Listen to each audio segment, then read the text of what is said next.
سلام دوستو، آج ہم بات کریں گے اس عظیم مجاہد کی جسے تاریخ سیف اللہ یعنی اللہ کی تلوار کی لقب سے جانتے ہیں۔ یہ وہ ہستی ہے جنہوں نے اپنی پوری زندگی اسلام کی سربلندی کے لیے وقف کر دی۔ نام ہے خالد بن ولید رضی اللہ عنہ اور لقب ہے سیف اللہ۔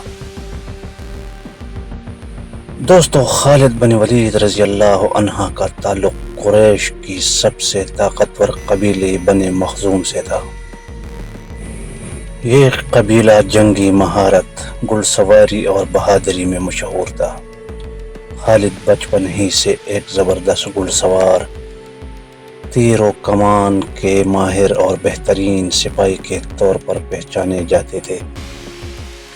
ابتدا میں وہ اسلام کے سخت مخالف تھے، لیکن اللہ تعالیٰ نے ان کے دل کو ایمان کی روشنی سے منور کیا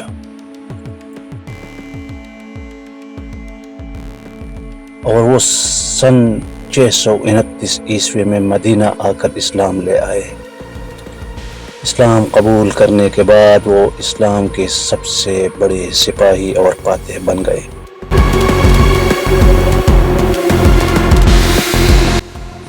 دوستو، لقب سیف اللہ حضرت خالد بن ولید رضی اللہ عنہ کو جنگ موتا کے موقع پر ملا۔ جب انہوں نے جنگ موتا میں مسلمانوں کو شکست سے بچایا تو رسول اللہ صلی اللہ علیہ وآلہ وسلم نے فرمایا، خالد اللہ کی تلوار ہے جو کبھی ٹوٹی نہیں جا سکتی۔ یہ لقب ان کی پوری زندگی کا تعارف بن گیا۔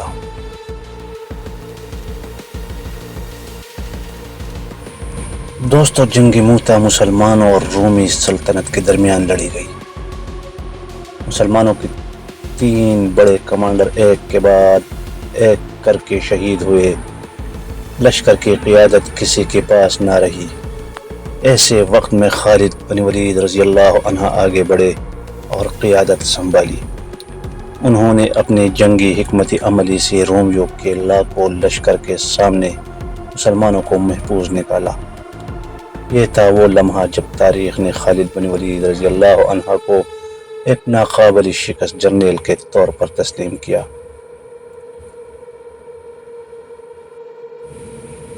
دوستو، دوسری جنگ کی رسول اللہ صلی اللہ علیہ وآلہ وسلم کے وصال کے بعد عرب میں فتنہ اٹھا۔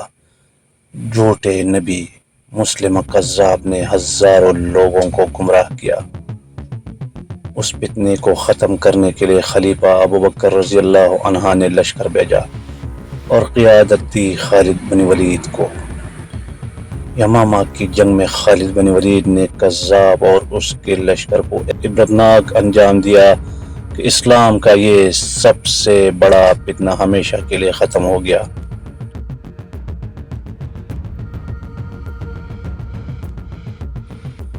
دوستو، یہ تو آغاز تھا، اصل کہانی اب شروع ہوتی ہے۔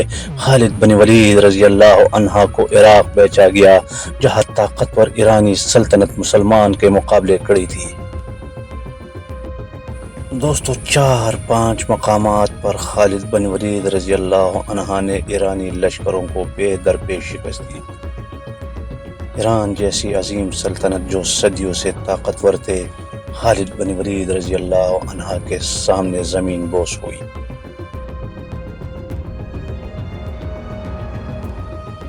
اب ذرا شام کی طرف نظر ڈالیے، جہاں عظیم رومی سلطنت کھڑی تھی۔ رومی سمجھتے تھے کہ مسلمان ان کے سامنے ٹک نہیں سکیں گے، لیکن خالد بن ولید رضی اللہ عنہ کی قیادت میں مسلمانوں نے بڑے بڑے شہر فتح کر لی، اور پھر آیا وہ دن جسے تاریخ کبھی نہیں بھول سکتی، جنگ یرموک۔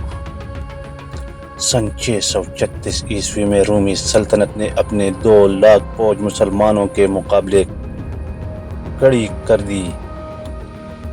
دوسرے طرف مسلمانوں کی تعداد صرف 40,000 تھی، لیکن کمانڈر تھے خالد بن ولید رضی اللہ عنہ۔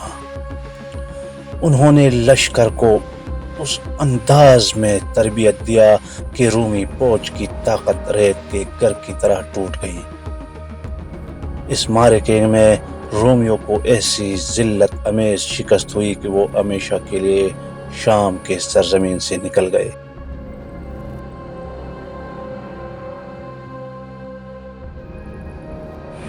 دوستو، خالد بن ولید رضی اللہ عنہ صرف ایک بہادر سپاہی نہیں بلکہ ایک عظیم جرنیل بھی تھے۔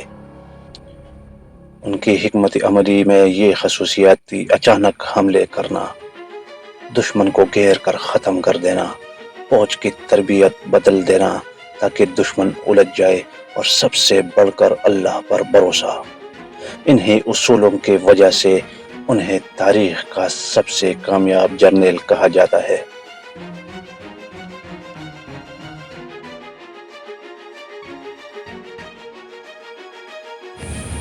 دوستو، اتنی جنگوں میں شریک ہونے کے باوجود خالد بن ولید رضی اللہ عنہ کو شہادت نصیب نہ ہوئی۔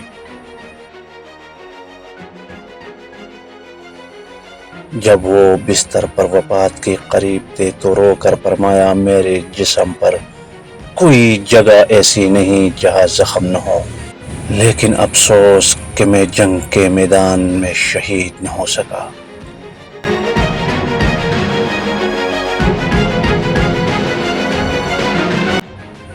دوستو، خالد بن ولید رضی اللہ عنہ کی زندگی ہمیں یہ سبق دیتی ہے کہ ایمان اور اللہ پر بھروسہ ہو تو کوئی طاقت ہمیں شکست نہیں دے سکتی۔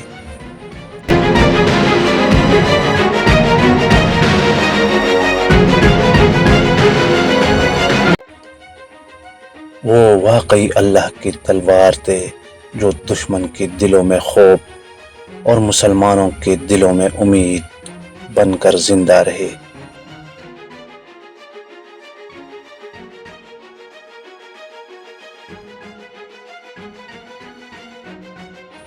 ہاں تو دوستو، یہ تھی خالد بن ولید رضی اللہ عنہ کی زندگی پر ایک مختصر سی نظر۔